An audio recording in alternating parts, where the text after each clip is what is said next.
The Coalition Security Council had called an emergency session.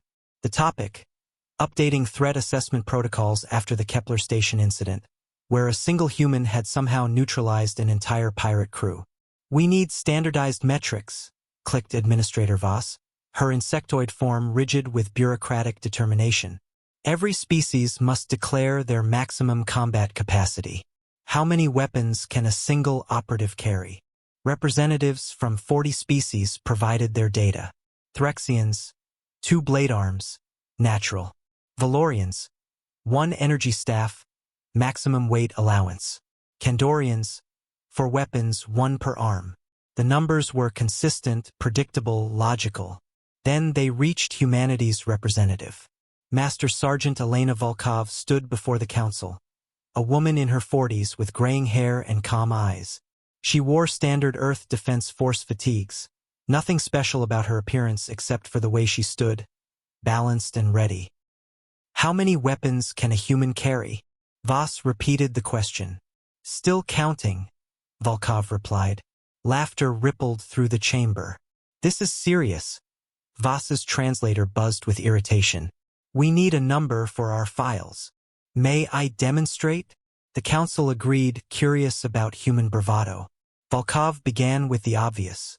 Sidearm. She drew a pistol from her hip holster. Rifle. She unslung the weapon from her back. Combat knife. From her boot. Secondary blade. From her belt.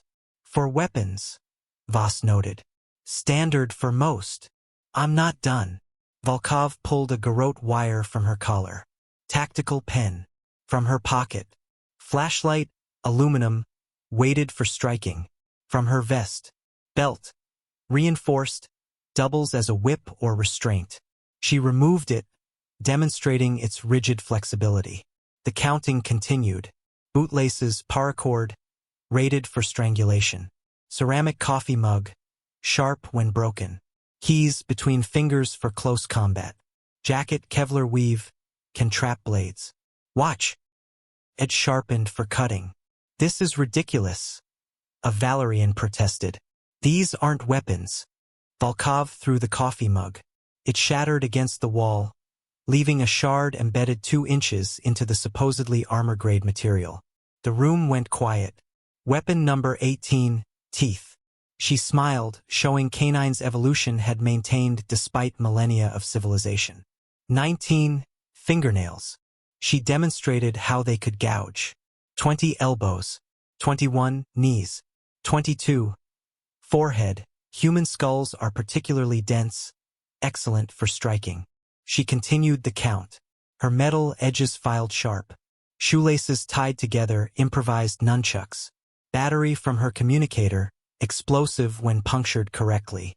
The communicator itself, heavy enough to fracture skulls. 37, this chair. She picked up her seat.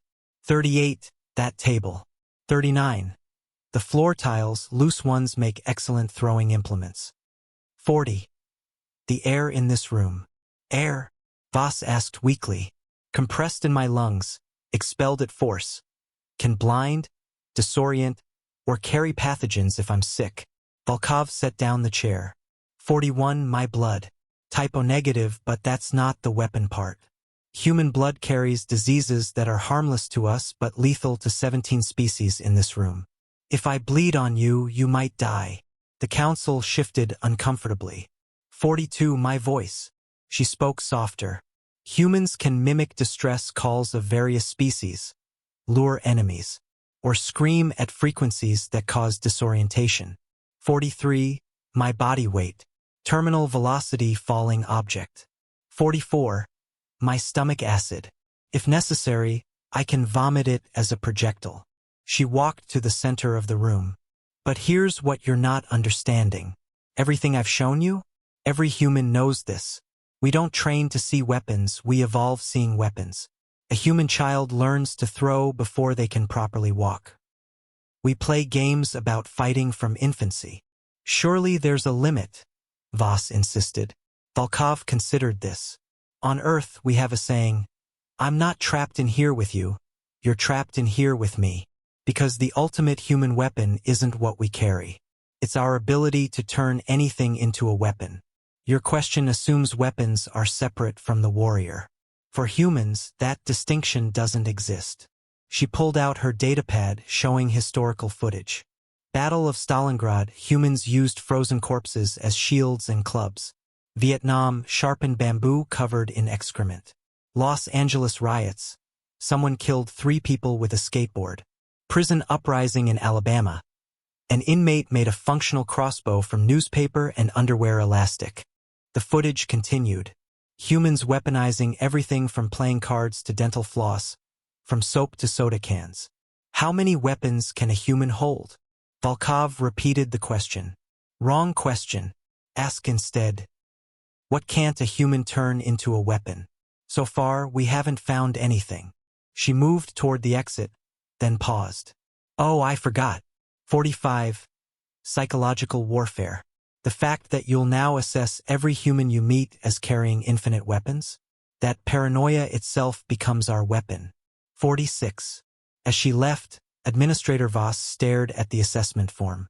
Under maximum weapons capacity, she wrote, undefined. Assume all objects in vicinity plus environment itself. The next day, the council passed new regulations. Humans were to be considered armed at all times, regardless of appearance. Volkov heard about it and smiled. They still didn't get it.